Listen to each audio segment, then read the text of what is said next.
So we have this next question. क्या दिया इस क्वेश्चन में?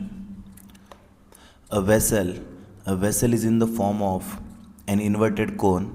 Its height is 8 centimeter and the radius of its top, which is open, is 5 centimeter. It is filled with water up to the brim. When lead shots, each of which is a sphere of radius 0.5 centimeter, are dropped into the vessel, 1/4 of water flows out.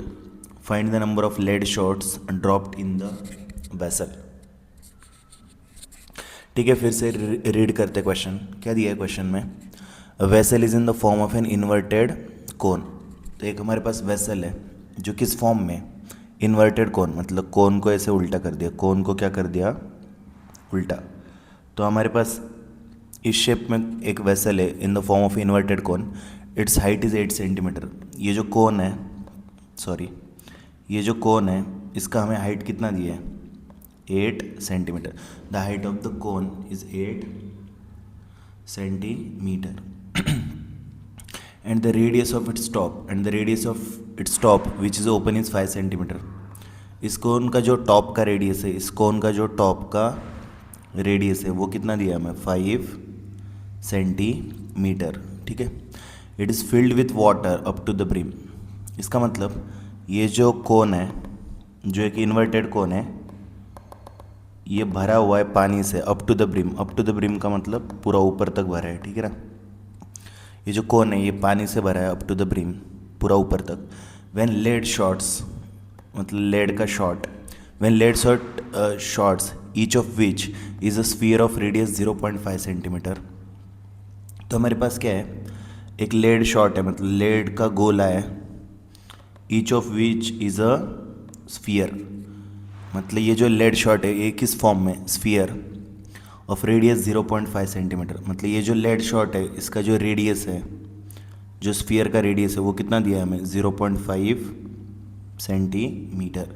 ये जो lead का गोला है, lead shot, इसका जो radius है 0.5 centimetre दिया है. When lead shots, each of which is a sphere of radius 0.5 centimetre, are dropped in the vessel. मतलब ये जो लेड शॉट्स है हमने ये वेसल के अंदर डाल दिया. ठीक है ना. ये जो लेड शॉट्स है इसको हमने ऐसे वेसल के अंदर डाल दिया. एक नहीं, ऑफकोर्स एक से ज़्यादा लेड शॉट्स होंगे जिनको हमने वेसल के अंदर डाल दिया. ठीक है. Dropped in the vessel, 1/4 of water flows out. इसका मतलब क्या है? ऑफकोर्स अगर मैं ये लेड शॉट वेसल के अंदर डालूंगा, अगर मैं ये लेड शॉट्स वेसल के अंदर डाल दूंगा तो जो वेसल में पानी है वो बाहर गिरेगा. जो वेसल के अंदर का पानी है वो बाहर गिरेगा. You must know Archimedes principal. Archimedes principal क्या बोलता है? अगर मैं पानी में कोई ऑब्जेक्ट डालूँ तो वो जो ऑब्जेक्ट है वो कितना वॉल्यूम डिस्प्लेस करेगा? Equal to the volume of the object. Right. तो अगर लेट से मैंने इस कोन में एक लेड शॉट डाला तो वो जो लेड शॉट है वो कितना वॉल्यूम ऑफ वाटर डिस्प्लेस करेगा? It will be equal to volume of the lead shot. It should be equal to volume of the lead shot.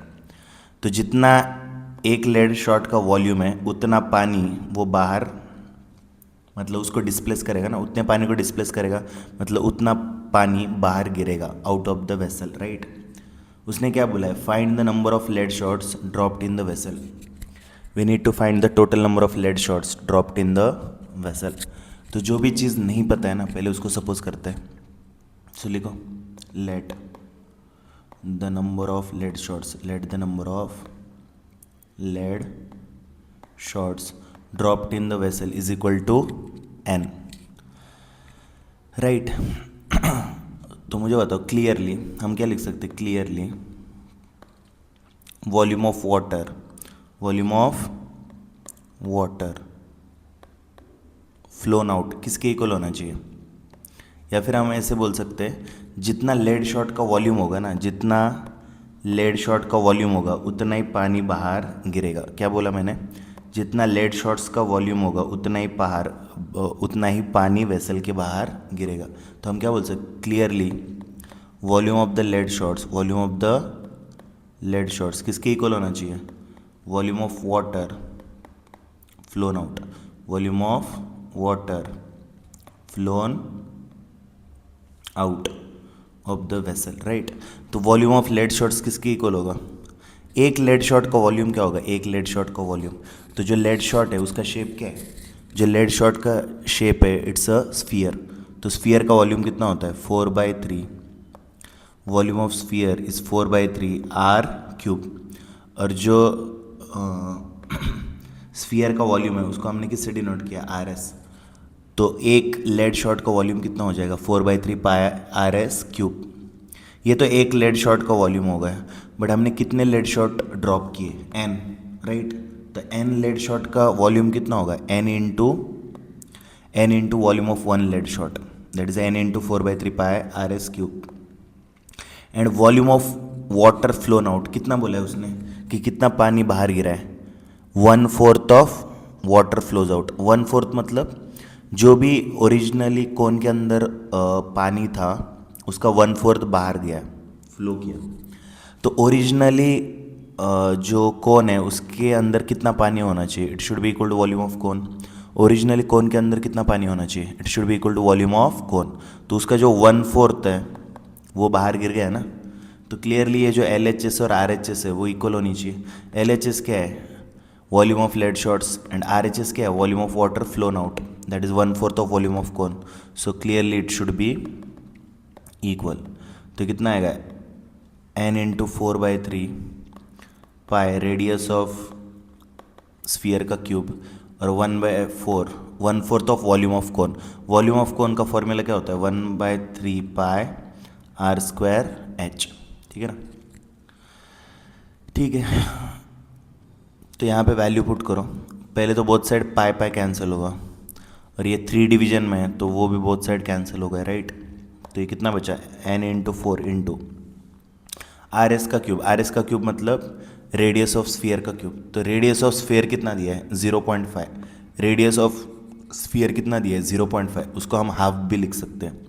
0.5 को मैं हाफ भी लिख सकता हूँ। 0.5 का मतलब क्या है? 5/10 which is half.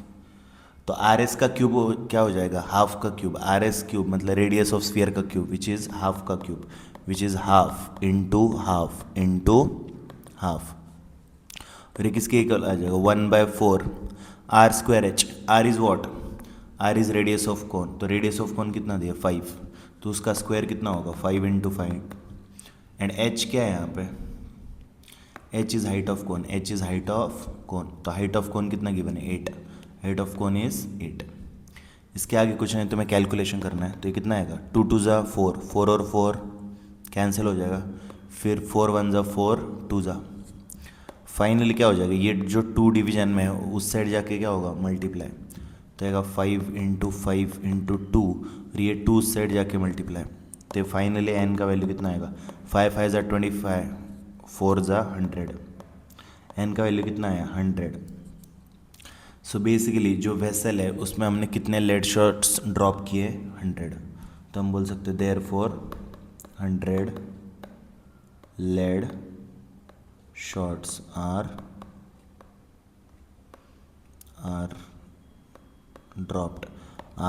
dropped in the vessel. So I think it should be clear.